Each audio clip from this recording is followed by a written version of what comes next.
I want to discuss with you all this evening another one of the principles of the way. I was thinking about these principles that guide and direct all of God's people in all places for all time. And another one that I want to talk about this week is the principle of worship. Worship is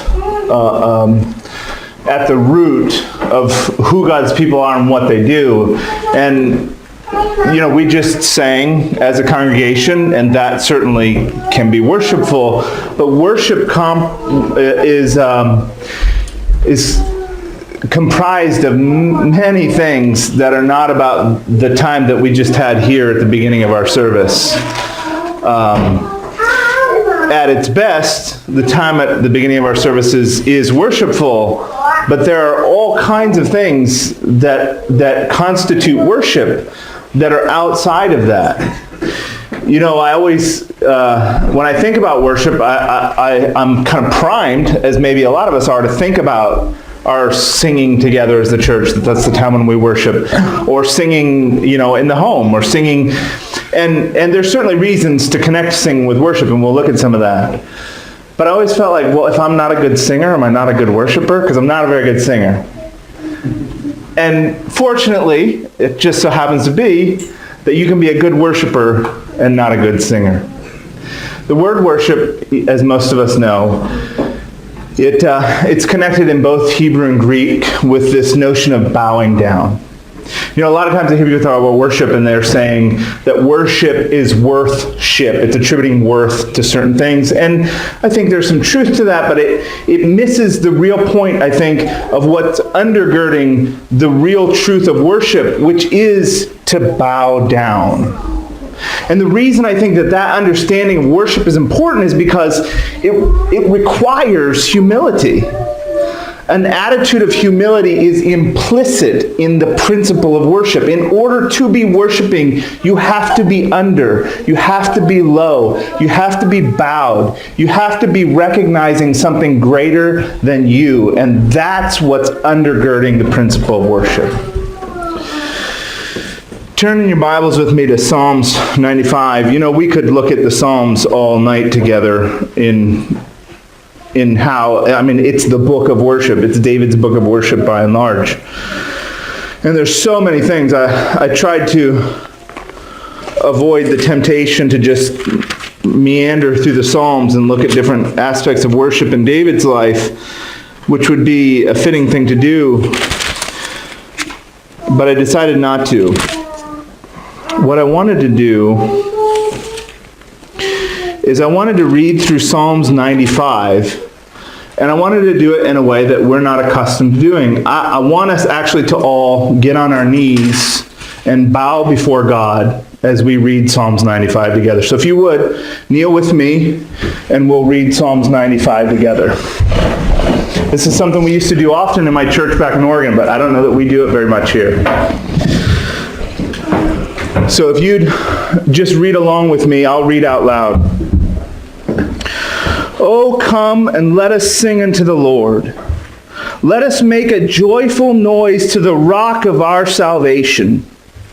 Let us come before his presence with thanksgiving and make a joyful noise unto him with psalms. For the Lord is a great God and a great King above all gods. In his hand are the deep places of the earth. The strength of the hills is his also. The sea is his, and he made it. And his hands formed the dry land. Oh, come, let us worship and bow down. Let us kneel before the Lord our Maker. For he is our God, and we are the people of his pasture and the sheep of his hand. Today, if you will hear his voice, harden not your heart, as in the provocation, and as in the day of temptation in the wilderness, when your fathers tempted me, proved me, and saw my work. 40 years long was I grieved with this generation, and said, it is a people that do err in their heart, and they've not known my ways. unto whom I swore in my wrath that they should not enter into my rest. Amen.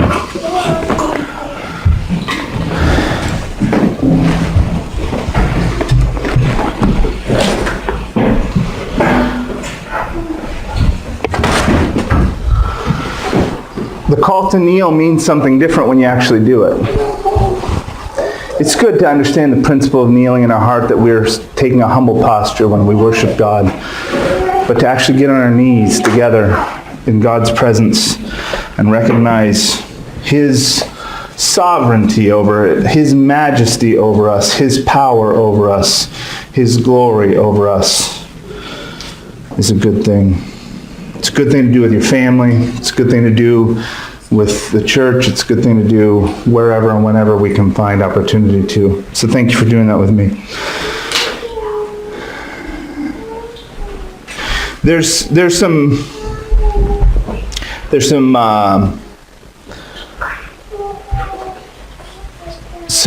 some issues connected to worship that happen in the Bible. There's ways to think and to provoke and to stimulate a worshipfulness in our hearts and in our lives that are talked about.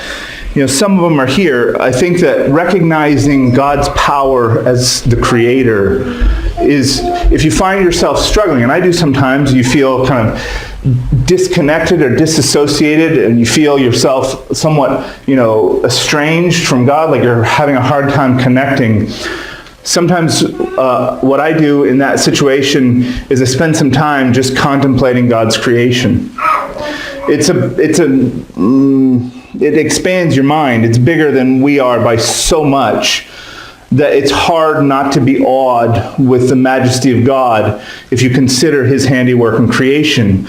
Like if you spend time purposely meditating that the one with whom I am communicating, the one with whom that I am addressing, the one with whom I have audience, is the one that spoke and existence happened. That He stretched out the stars, that He called them by name, that He measures the heavens with a span, that He holds the oceans in His hands, that He formed the land with His own hands, that our God is the God of all things. And if you can spend time meditating on that principle and not find yourself worshiping, then I dare say you don't know Him. Because it's an awesome thing to find yourself such a small, soft, weak, vulnerable creature, a man that we are, addressing the God of all creation. It's hard not to be afraid, in a proper fear, in a right fear, to understand the gravity of my condition, that I'm connected to the one who made all things, that knows the stars by name. These are powerful principles of worship. And David does this more beautifully than any man probably ever has or will. Something about his, I've often thought I would love for my sons to spend a year in some remote location, tending sheep, looking at the stars, with no electronics, with no people. It would be an edifying thing for a young man's life. And David grew up and lived that way.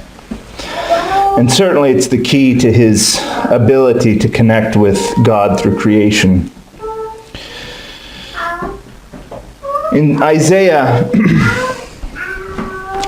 12, verse 5, I'll just quote it here. It says, "Sing unto the Lord, for He hath done excellent things that is known in all the earth." And so the creation is one thing that's important for our spirit of worship, and when we see something beautiful, and we see beautiful things all the time. When you're walking in the fells, or when you're watching the sunset, or when you go to the beach, or when you're in the mountains, or wherever you are, and we of all people should be able to connect the beauty of the landscape, the beauty of the sunset, the beauty of the natural world to the love of our Creator.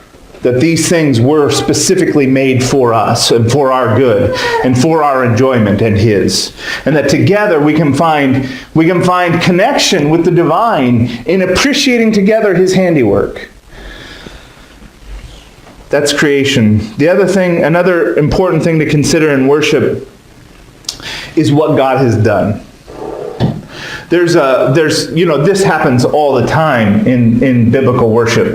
The worship that we have recorded, the retracing of God's work among his people. I mean, they set up landmarks and they sang songs and they dedicated themselves and times and seasons to remembrance of the specific things that Jehovah had done for the good of his people, how he had worked on their behalf, how he had saved and directed and led and brought them out of Egypt and all the things that they had done. And there is no reason that we should not all have our own individual experiences of worship with God about the things that he has done in our own life. A good marker for whether or not you have a life full of worship is whether or not your children have heard your testimony rehearsed again and again in their presence.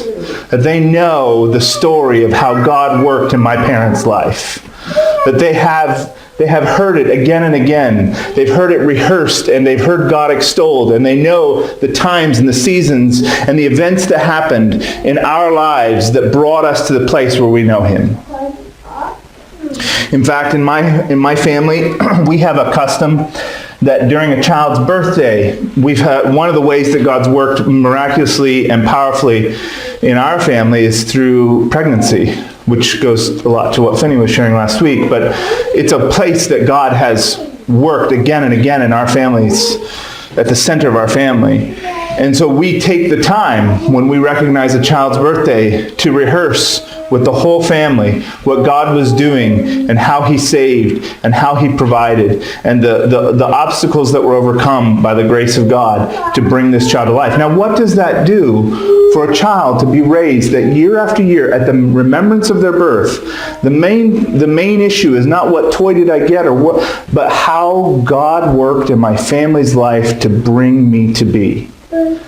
We just spoke again today how Lazarus is named because they told us he was dead 3 times before he was born. We have his coffin. That is worship. That's worship. I don't have to be a good singer to do that. I can extol the works of God in my life, and I can set out the landmarks. From time to time, we'll bring that little coffin out and set it on our table and say, this is the coffin that my son was supposed to be buried in. That's worship. It's a heart that pours out with gratitude and amazement and wonder at how incredible our God is. That's worship.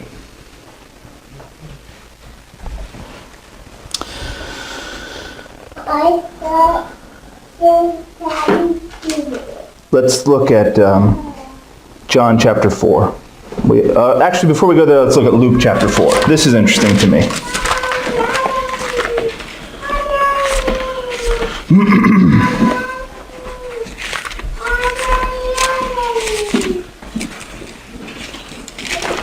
At the beginning of Luke 4,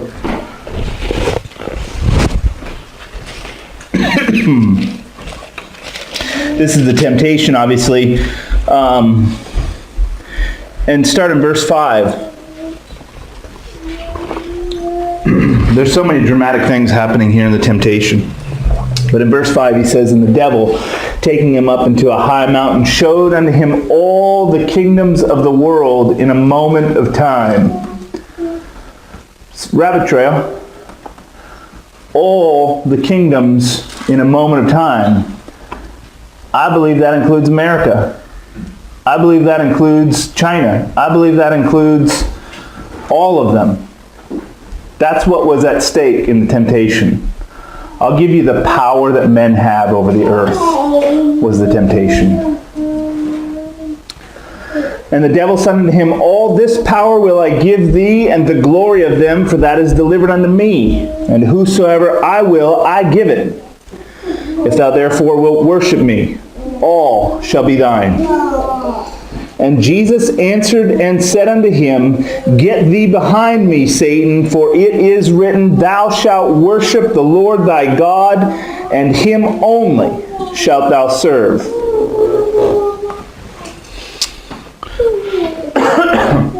Which we know is a quotation. But it makes me think when I read through the temptation of Christ. Was that just his temptation? Worship is an important idea. It's important in so many ways, and it's helpful for me to connect worship with this idea of bowing down. And to ask myself afresh, I don't have a Buddha statue on my mantle. I don't make offerings to idols.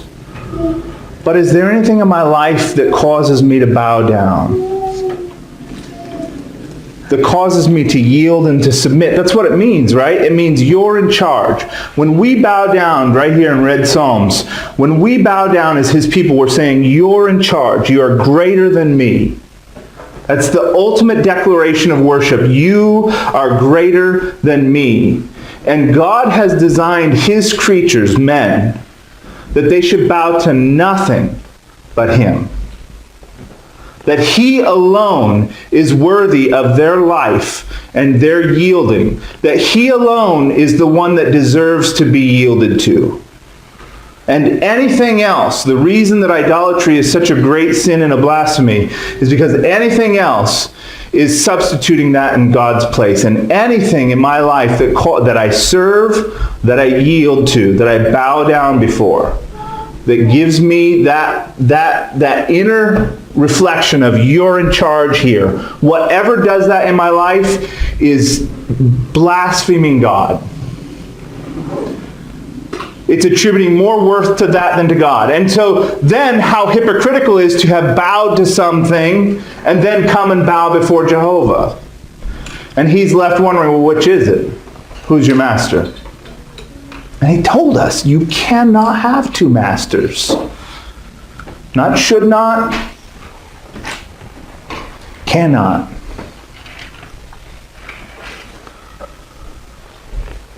And it made me consider again and run through my life and consider my own temptations.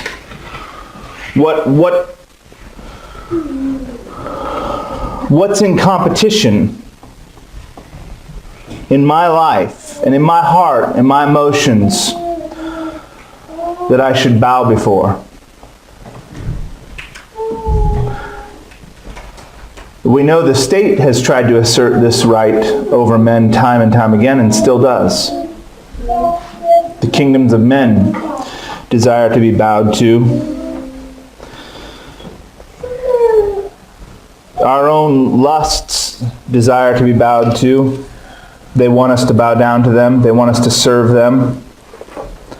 Sometimes we set up relationships in our life that are competition for God's place.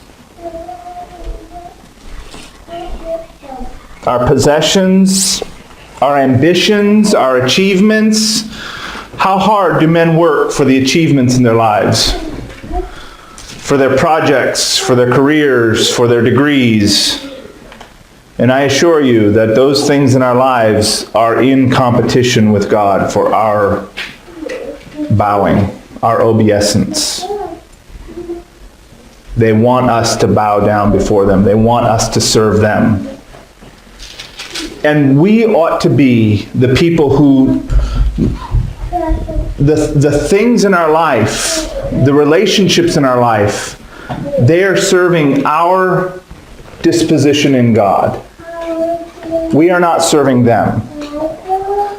Even the places where we yield, like for instance, when we yield to the law of the land, that's in subordination to our bowing to God, because he has told us for his purposes, he wants us to be at peace in the land. He wants us not to offend our countrymen. He wants us not to be out of place in society so that we can do his work. So when and where I submit myself to other structures, even those things are in reverence to God. Those things are, when they're in their proper place, acts of worship.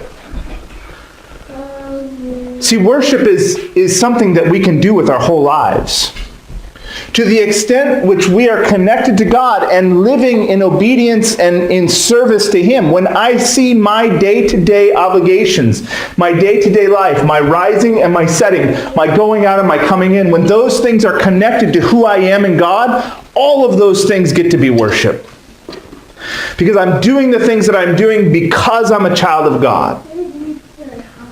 I'm going to work. I'm caring for children. I'm visiting my neighbors. I'm going out of town. Whatever I find myself doing has the potential to be an act of worship. Our lives can be worship.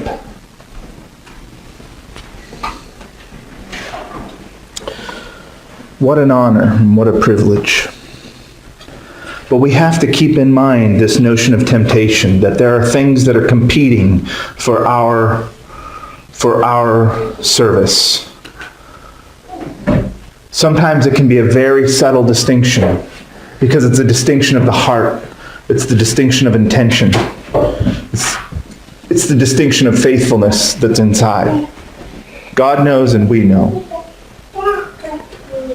But they can be subtle. Flip over to John. Chapter 4. We would obviously be remiss if we didn't look here. Discussing worship.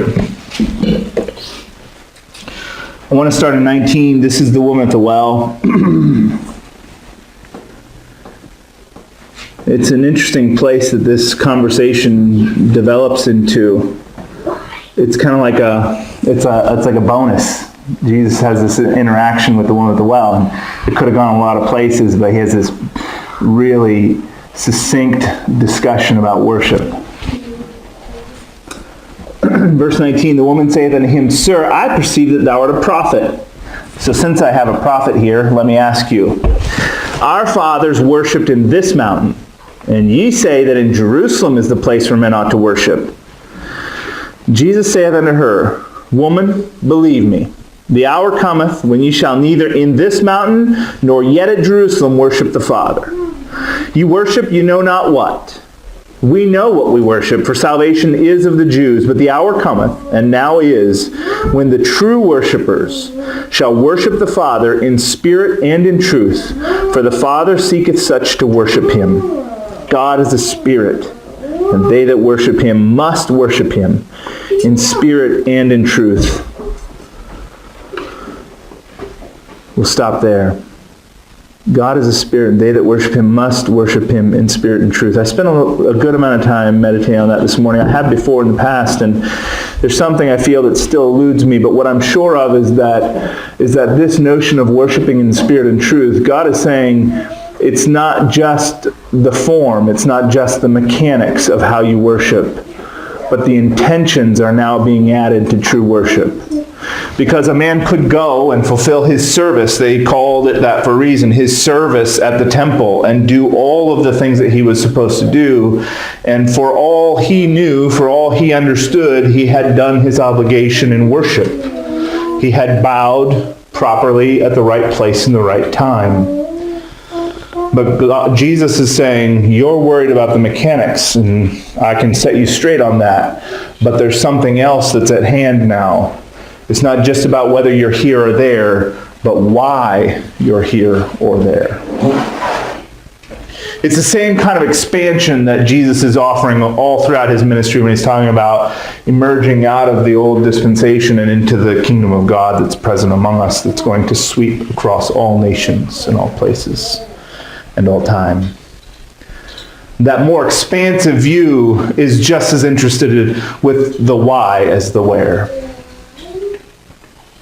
And that can seem like a remote issue. You know, we're not worried about mountains.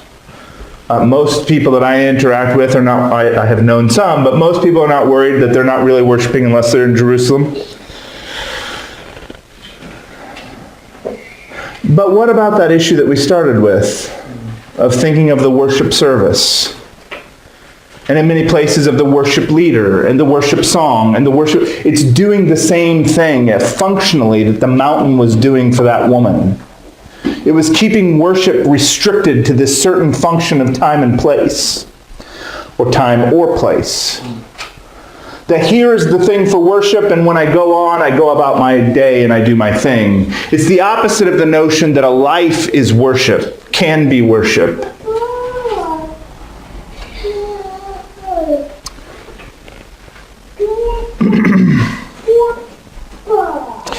It's not just a matter of form. but also of intention.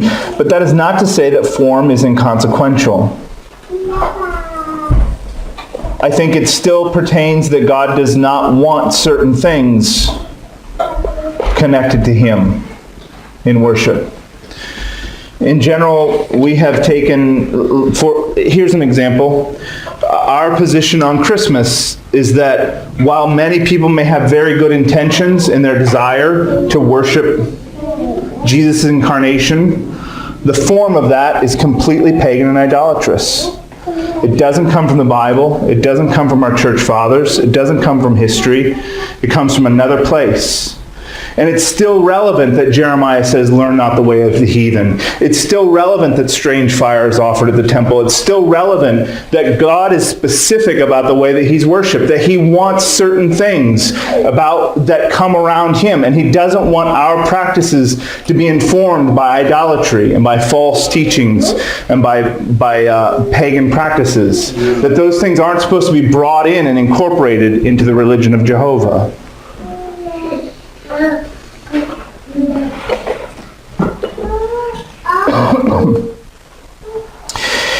In the kingdom of Messiah, we find worship dematerialized. It's not this, He's giving us very clear heed that it's not about these places.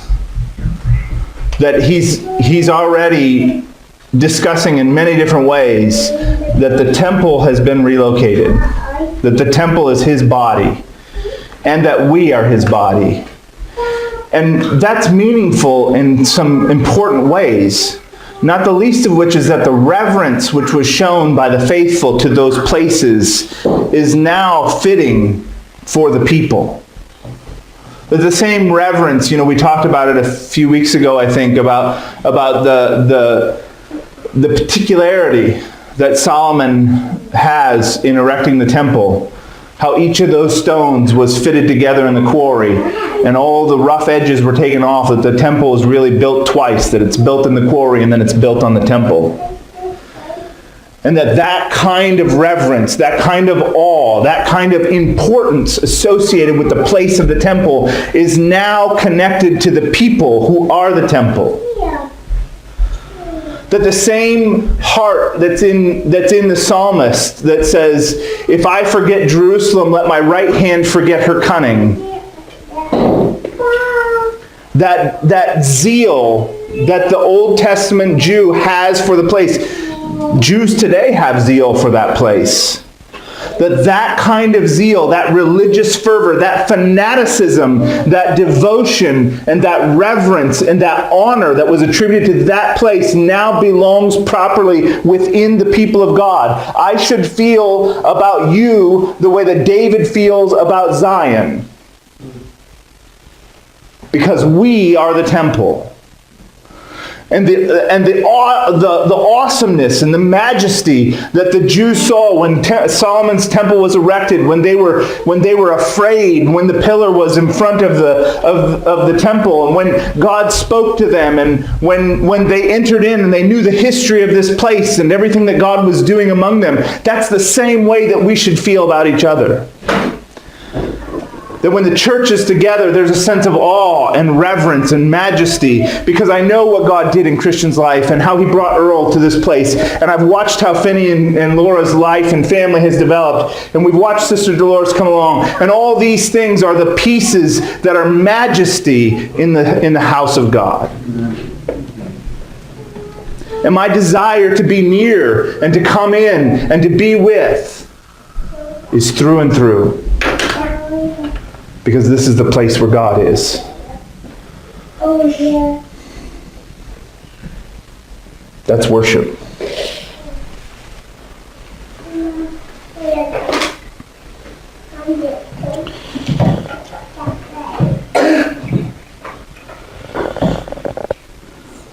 Let's look at a couple more, just two more passages, and then I'm going to close. Hebrews chapter 13. Verse 10.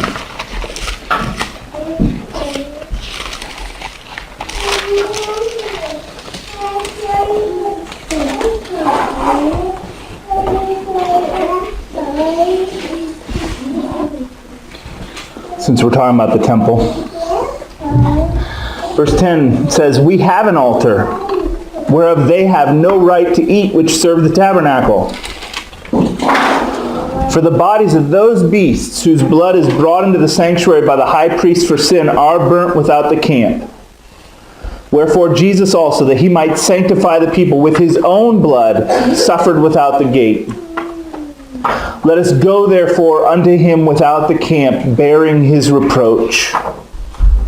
For here have we no continuing city, but we seek one to come. By him therefore, let us offer the sacrifice of praise to God continually.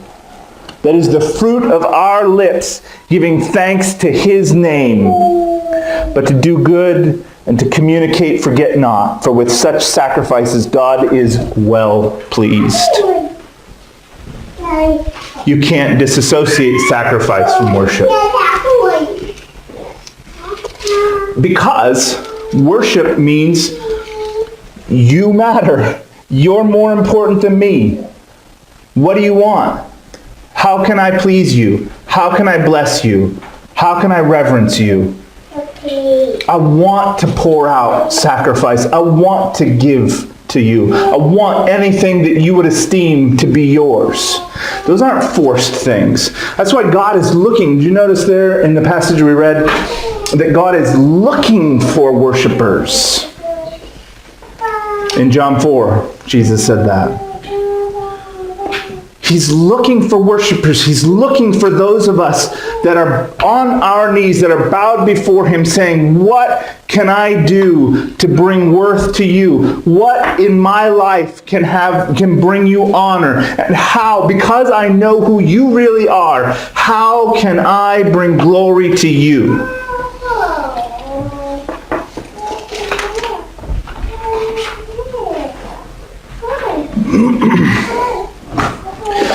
And here he tells us there's sacrifices to be made. And what a beautiful sacrifice. By him, therefore, let us offer the sacrifice of praise to God continually. That is the fruit of our lips, giving thanks to his name. This is of great value to our God.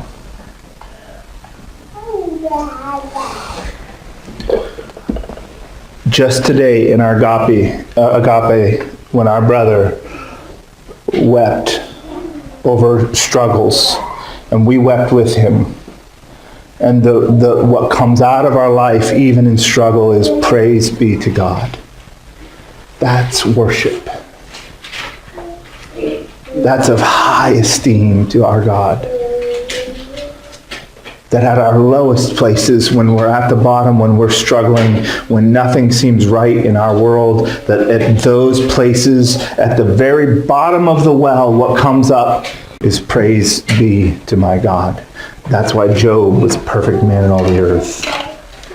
Because when he emptied his life of everything, when everything else was stripped away, the only thing that left was praise be to God.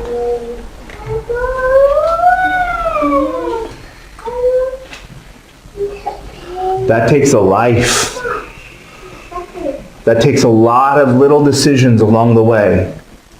That takes a lot of sanctification. That takes a lot of holiness to pack devotion and gratitude so deep in our life that when everything else is gone, it's what remains. That it's the heaviest thing that anchors our life is our gratitude to God and his worth and our joy at being able to be his people, that nothing can take that away. So anything else that can be taken away, I still have value, I still have praise, I still have worth because I'm God's.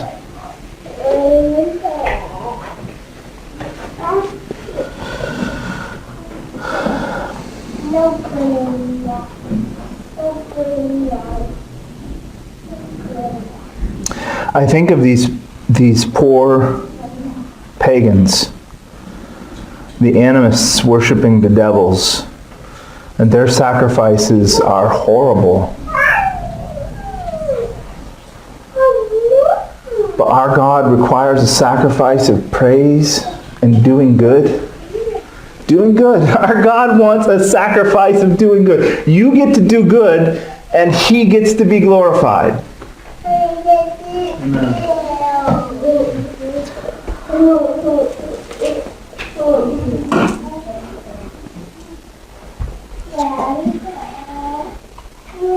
But to do good and to communicate, forget not, for with such sacrifices God is well pleased.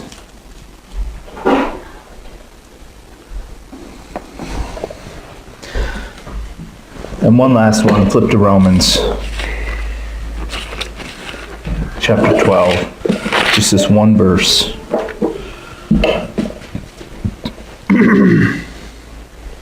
I beseech you, 12:1, I beseech you therefore, brethren, by the mercies of God, that you present your bodies a living sacrifice, holy, acceptable unto God, which is your reasonable service.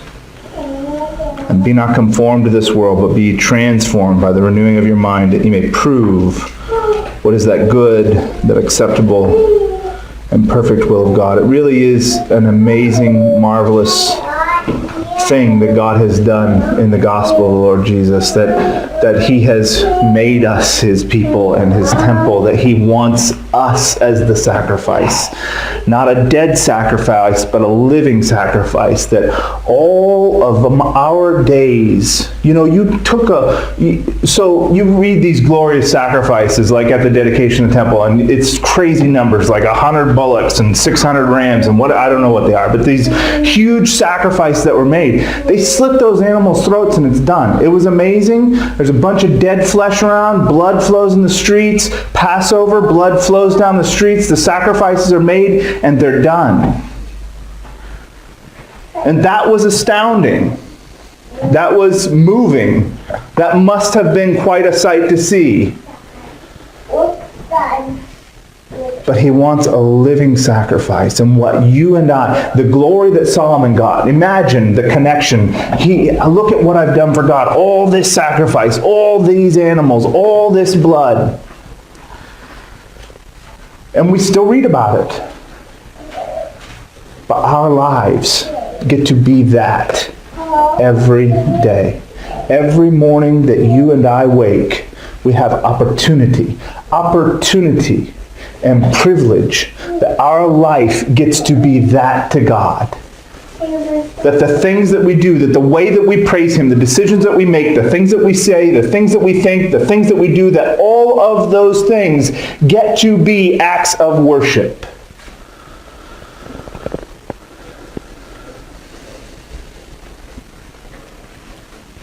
Because we're living sacrifices.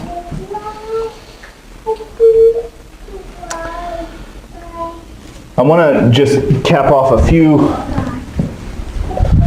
interesting comments about worship from some of the early church fathers. I hope this isn't dry to you, but I found it interesting the way that they're making this connection between the old material sacrifices and a new life of worship. Clement said this, he said, "We are commanded to reverence and to honor the same one, being persuaded that He is Word. We do not do this just on special days, as some other persons do. Rather, we do this continually in our whole life, and in every way. For that reason, not in a specified place or selected temple or at certain festivals and on appointed days, but during his whole life, the spiritual man honors God. He does this in every place, even if he is alone by himself. He does this wherever he has with him any of those brethren who have exercised the same faith." Origen says, "The honor that we pay to the Son of God, as well as that which we render to God the Father, consists of an upright course of life. This is plainly taught us by the passage, 'You that boast of the law, though breaking the law, dishonor God. For if he who transgresses the law dishonors God by his transgressions, it is evident that we who keep the law honor God. So the worshiper of God is he whose life is regulated by the principles and teachings of the divine word." If anyone thinks that vestments, I have a lot of early church friends in the high churches, my Eastern Orthodox friends, and they tell me how vestments and golden icons and all this stuff are historical practices. That's foolishness. If anyone thinks that vestments, jewels, and other things that are considered precious by men are valued by God, he is altogether ignorant of what God is. Amen. That which is spiritual must be offered to God, for he accepts this. His offering is innocency of soul. His sacrifice is praise and hymns.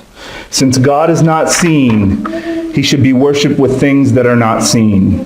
Therefore, the chief ceremonial in the worship of God is the praise from the mouth of a just man directed towards God. I think they understood what it meant to have a life of worship. And I pray to God that we would as well.